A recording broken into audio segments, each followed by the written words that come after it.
Introduction to Low Voltage Power Distribution.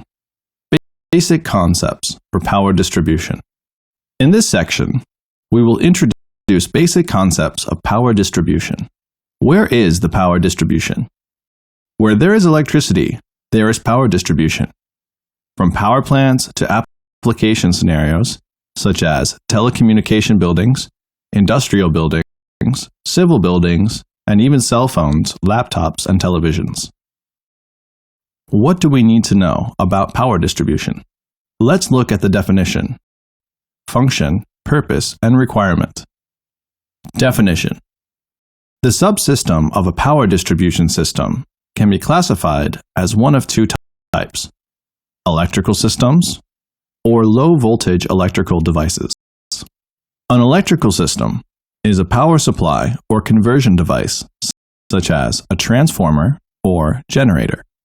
Low-voltage electrical devices are electrical control equipment or electrical protection equipment, such as circuit breakers or fuses. Function.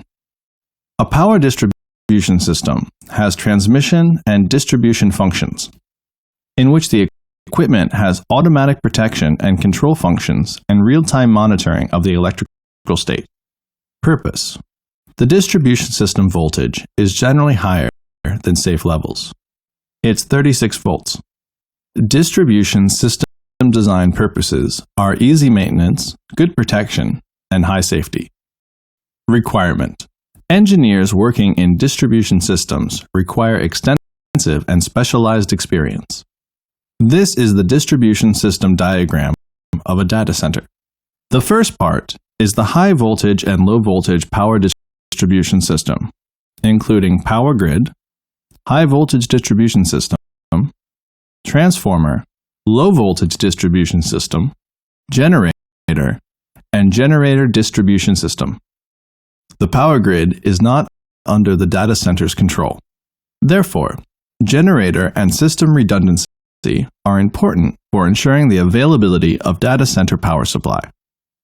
This part is the power distribution system of the data center IT room, including the UPS, PDF, RPDU, and loads. UPS ensures that sensitive IT loads remain stable in case of power interruption. Next is the air conditioning power distribution system and air conditioning system.